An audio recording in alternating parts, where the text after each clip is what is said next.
Kegelisahan di tengah banjir informasi. Akhir-akhir ini saya merasa capek sendiri. Informasi datang terus dari media sosial, grup WhatsApp, berita online. Tapi bukannya tenang, justru makin bingung, stres, bahkan curiga ke orang lain. Apakah memang semua informasi itu perlu kita tahu? Pertanyaan itu sangat penting. Dalam Islam, tidak semua hal memang harus diketahui.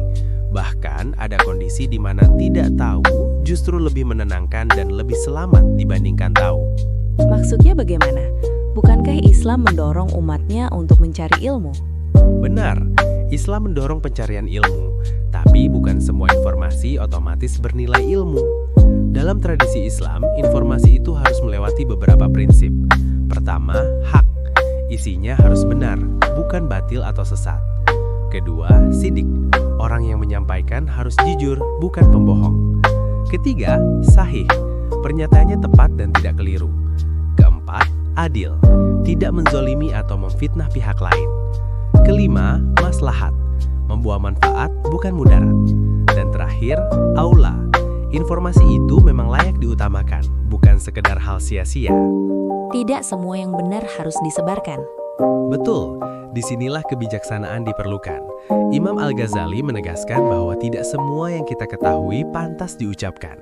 Bahkan, tidak semua yang pantas diucapkan cocok waktunya, cocok orangnya, atau cocok situasinya. Kalau semua yang kita tahu langsung kita ucapkan atau posting, dunia ini akan penuh luka sosial. Bahaya asal share dan asal komentar.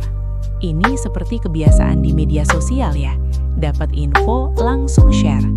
Dan itu berbahaya. Nabi Muhammad SAW mengingatkan, cukuplah seseorang disebut pendusta ketika ia menceritakan semua yang ia dengar.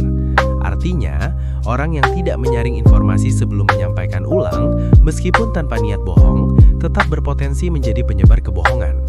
Kalau kita tidak benar-benar paham, lebih baik diam daripada bicara salah. Tabayun dan tanggung jawab moral. Jadi sikap idealnya bagaimana? Tabayun, klarifikasi. Jangan tergesa-gesa percaya, apalagi menghakimi. Karena informasi yang salah bisa menzolimi banyak orang, dan penyesalan biasanya datang belakangan. Islam bahkan mengingatkan, pendengaran, penglihatan, dan hati kita akan dimintai pertanggungjawaban, termasuk komentar, unggahan, dan opini kita. Ada kalanya tidak tahu itu rahmat. Tapi jujur, kadang rasa ingin tahu itu sulit ditahan. Itu manusiawi, tapi para ulama besar mengingatkan, ada ilmu yang menenangkan dan ada pengetahuan yang justru menjadi beban. Imam Al-Ghazali dan Jalaluddin Rumi sama-sama menekankan, ada hal-hal tertentu yang lebih baik tidak kita ketahui, karena jika tahu justru memicu kecemasan, prasangka, bahkan kesombongan. Rumi bahkan berkata, ketidaktahuan adalah rahmat Tuhan bagi sebagian manusia. Menyikapi informasi dengan akal dan emosi. Berarti bukan hanya soal logika ya, tapi juga emosi. Tepat, menyaring informasi butuh dua hal, akal kritis dan emosi yang terkendali. Akal kritis membuat kita bertanya, ini fakta atau opini? Sumbernya siapa? Bisa diverifikasi atau tidak? Emosi terkendali mencegah kita bereaksi berlebihan saat marah, sedih, atau euforia. Saat emosi memuncak, menunda respon seringkali jauh lebih bijak. Penutup, bijak di era kebisingan. Jadi menjadi cerdas informasi itu bukan soal tahu banyak. Bukan, tapi soal tahu mana yang perlu diketahui, mana yang perlu diuji, dan mana yang lebih baik dilepaskan. Dalam dunia yang bising oleh informasi, kebijaksanaan justru lahir dari kemampuan menahan diri. Diam kadang bukan tanda tidak tahu, tapi tanda kedewasaan.